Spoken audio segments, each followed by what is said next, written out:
bienvenue à Reims. Si nous sommes ici et pas ailleurs, c'est pour vous parler de deux artisans. L'un est ébéniste, l'autre est tapissier. Particularité, leurs boutiques sont côte à côte, dans la même rue.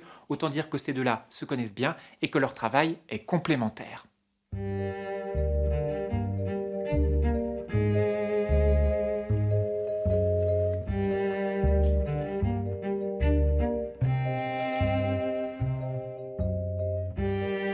Ça traîne partout, on dirait, mais en fait, c'est un peu mon univers.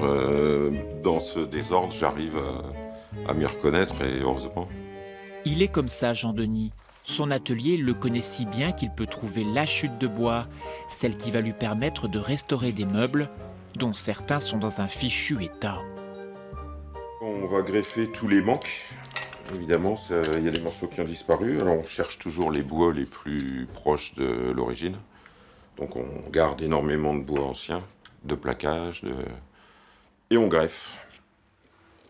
Entré à l'école d'ébénisterie à l'âge de 14 ans, Jean-Denis a su développer un lien tout particulier avec le bois. Pour lui, tout est dans le respect de la matière, avec l'idée de redonner vie à des objets du passé. Les meubles ont un vécu. Alors quand on restaure trop un meuble ancien, on n'a pas l'impression qu'il a vécu. Et les gens maintenant recherchent des objets ou des meubles avec une patine et puis les traces du passé, tout simplement. Alors on essaye de restaurer, c'est dans ce sens-là, donc c'est plutôt des révisions qu'on fait.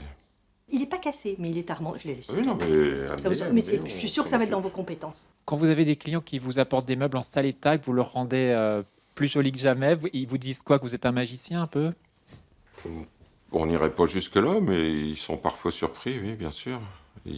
Ça leur fait plaisir et il arrive qu'ils ne les reconnaissent pas, leurs meubles. Alors, t'as trouvé les bons plaquages?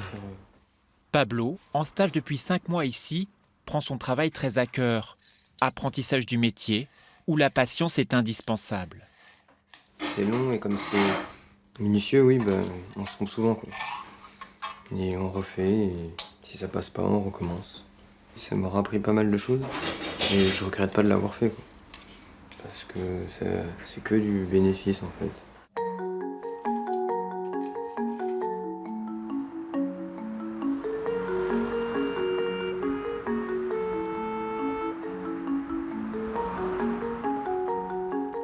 Voilà, C'est déjà prêt. oui. C'est sympa d'avoir fait aussi vite.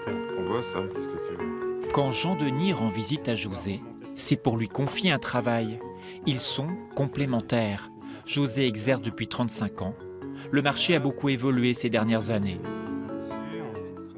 Comme le fauteuil ancien a perdu un petit peu de la valeur, ce que font les gens nous demandent de les customiser, c'est-à-dire de les repeindre éventuellement et d'apporter un tissu beaucoup plus chatoyant.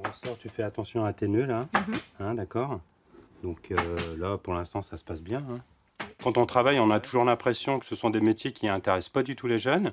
Et chaque année, voilà, elles viennent frapper à la porte pour faire des stages et ça me surprend toujours, quoi. Donc on voit qu'il y a toujours quand même un engouement autour des métiers manuels. On se retrouve dans l'univers du travail, donc c'est bien. Ça change complètement des cours. On fait vraiment ce qu'on aime et ce pourquoi on a choisi notre section. Il faut être soigneux, assez fort pour pouvoir tirer. Il faut de la logique. Ce qui est à la cote actuellement, ce sont tous les meubles design. Depuis quelques années, une vraie clientèle a émergé. Le marché de la restauration en bénéficie pleinement. Avec le marché du design qui booste un petit peu actuellement tout ce qui est siège contemporain. Donc comme ce sont des produits qui sont pas mal recherchés, surtout quand ils sont signés, donc voilà, ça nous apporte du travail complémentaire.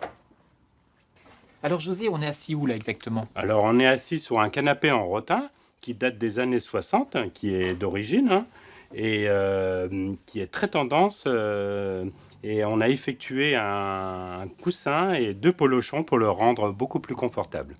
Eh bien voilà, nous étions à la fois chez un tapissier et chez un ébéniste, et la prochaine fois nous serons ailleurs, en Champagne-Ardenne.